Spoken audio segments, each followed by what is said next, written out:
হাসপাতালের টয়লেটের পাইপে চলে যাওয়া নবজাতক উদ্ধারের ঘটনা নিয়ে তুমুল আলোচনা বরিশালে। অনেকে একে অলৌকিকও বলছেন। এ ঘটনার পর নড়েচড়ে বসেছে হাসপাতাল কর্তৃপক্ষ।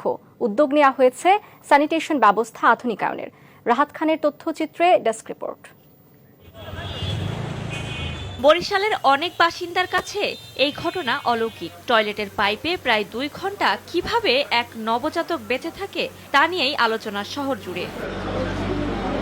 বরিশাল শেরি বাংলা মেডিকেলে পিরোজপুরের শিল্পী বেগমকে ভর্তি করা হয় শনিবার। প্রসূতি ওয়ার্ডে সন্তান প্রসবের অপেক্ষায় ছিলেন ওই মা। চিকিৎসকের ব্যবস্থাপত্র অনুযায়ী সেদিন বিকেলে ওষুধ আনতে যান শিল্পীর স্বামী। এর মাঝেই টয়লেটে যান শিল্পী। প্রসবের বিষয়টি প্রথমে বুঝতে পারেননি মা কিংবা স্বজনরা। পরে টয়লেটের প্যানে নবজাতকের কান্না শুনে টনক নড়ে সবার। তবে ততক্ষণে বাচ্চা চলে গেছে পাইপের ভেতরে। পরে দ্বিতীয় তলায় ওই পাইপ কেটে উদ্ধার করা হয় নবজাতককে। বাথরুমে গেছে, বুয়া বাইরে দাঁড়িয়েছে। তারপর বাথরুমে যে বসে আর বাথরুমে বাচ্চা পড়ে গেছে। তারপর আমি শুনে যে চিকেট দিতেছে, কেউ যায় টেনে। আমি চিকে গেছি, গিয়ে যাইয়ে দেখি বাচ্চা পড়ে গেছে, অনেক রক্ত। ফায়ার সার্ভিস খবর দিত, তারা ফায়ার সার্ভিসের বর্ষা বৈদ্যুতিক সময় এতরকম লাগবে। তাই আমি চিন্তা ভাবনা করছি কি আপনারা একটা কাম করেন, আতুরের শ্রেণী লইয়া। তারপর ওইটা একটু ফাটাই দিয়েছে হালকা।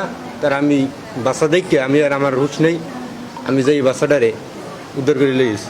চিকিৎসকরা জানান, অপরিপক্ক অবস্থায় জন্ম নিলেও সুস্থ আছে শিশুটি। কিছু ভালো অবস্থা ডেলিভারি হয়েও খুব খারাপ অবস্থা পৌঁছে যায়, কিন্তু এইটা আমাদের পক্ষে প্রিডিক্ট করা খুব ডিফিকাল্ট। তবে এখন যে অবস্থা আছে, বাচ্চার কালারটা ভালো আছে, অ্যাক্টিভিটি ভালো আছে, ফিডিংটাও সে খাওয়ার জন্য তার আগ্রহ প্রকাশ করতেছে। এই ঘটনায় নড়েচড়ে বসেছে হাসপাতাল কর্তৃপক্ষ। স্যানিটেশন ব্যবস্থা আধুনিকায়নের নির্দেশ দিয়েছেন হাসপাতালের পরিচালক। বাচ্চা গলায় নিচে যাইবে, এটা তো কাঙ্ক্ষিত না। আধুনিকরণ ব্যবস্থা জন্য, কারণ এখন যে কমর টমর সিস্টেম গুলো আছে, ওগুলো ছোট্ট মুখ থাকে, কোনো মানে যাই ওটার মধ্যে থাকলেও তো আমরা ব্যবস্থা দ্রুত নিতে পারতাম। এই আমরা আসছিল, ওরা 3-4 জন ইঞ্জিনিয়ার আসছিল, ওরা দেখে গেছে, সরজমিন দেখে ব্যবস্থা দ্রুত একটা ব্যবস্থা করবে আশ্বাস দিয়ে গেছে। বর্তমানে শিশুটির মাও সুস্থ রয়েছেন বলে জানিয়েছেন চিকিৎসকরা। নিউজ ডেস্ক, দেশ টিভি।